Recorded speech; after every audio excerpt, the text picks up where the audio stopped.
Hey guys, PMHK here.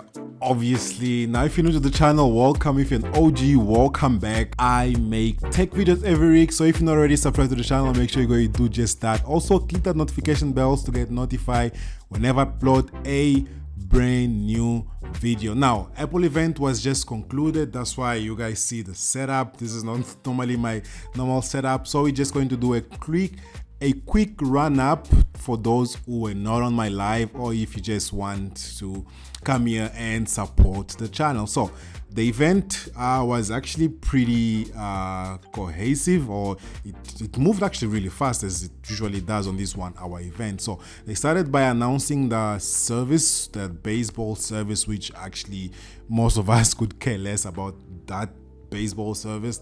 And then they spoke about the A15 chipset, which is now going to be on the iPhone SE3.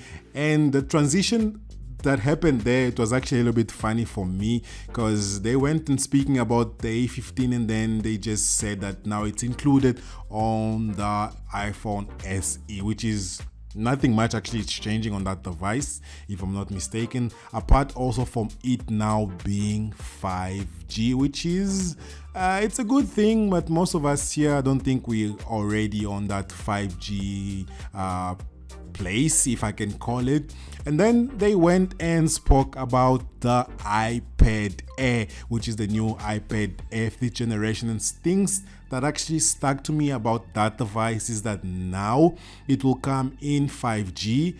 It will have a faster USB-C connectivity, which is actually 2 times faster, and also comes with now a new 12 megapixel front-facing camera, which now includes center stage, which is the feature where it actually shows you who's in the frame when you're doing the FaceTime. And mainly one of the major features that this guy is going to come with is the M1 chip, which was the chipset that is on the iPad Pros. So I'm assuming the iPad Pros will now have the M2 when they're announced. I don't know, but basically this is going to be a faster device compared to the one that I used to have, which I actually sold. I mentioned on the stream what I sold it for. If you can go and rewatch the stream, you're going to know. And then they announced the Mac Studio, which is a Mac Mini looking device, but with twice or even 10 times the power. It starts at $2,000, and the Ultra version, which is actually the new chipset that they announced. Actually, they announced that before they talked about the Mac Studio. They're talking about the M1 Ultra, which is a more powerful chipset compared to the normal M1 Pro and M1 Max. But the only device right now that's going to be coming with the M1 Ultra is the Mac Studio.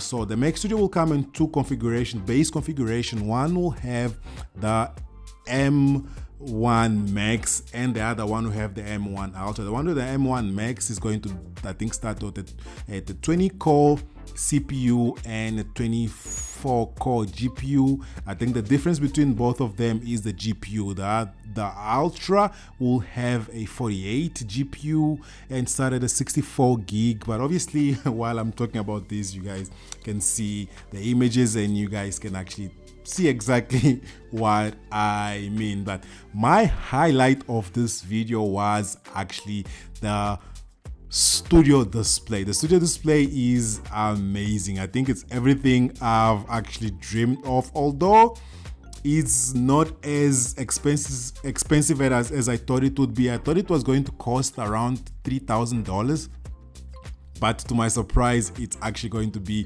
$1,600. It's not something I can afford right now, let's be honest, but I just like the fact that it has, I think, an A13 on it, if I'm not mistaken. That's gonna be on the inside just to help with the processing, because it comes with a camera, 12 megapixel camera. I'm thinking it's the same camera it's going to be on the new iPad Air. 12 megapixel camera with center stage. It has speakers I think it's the speakers are in the bottom, and it even supports spatial audio. So I'm reading it right now, right there. It comes with 27-inch 5K Retina display, 12 megapixel ultra wide camera with center stage, studio quality mics, a 6-speaker sound system with spatial audio, which is Apple's new audio format or audio quality. But yeah, those are the main things that were announced on this event. I want to know from you guys, what did you guys like the most about this event? As I mentioned, for me was the studio display and maybe also the Mac Studio, but because it's a little bit expensive, I'm not sure about it. But yeah, this is gonna be it for this really quick video or quick update on the Apple event, Peak Performance March event. If you're not already subscribed to the channel, make sure you do just that, and I am going to catch you guys on my next one. Peace.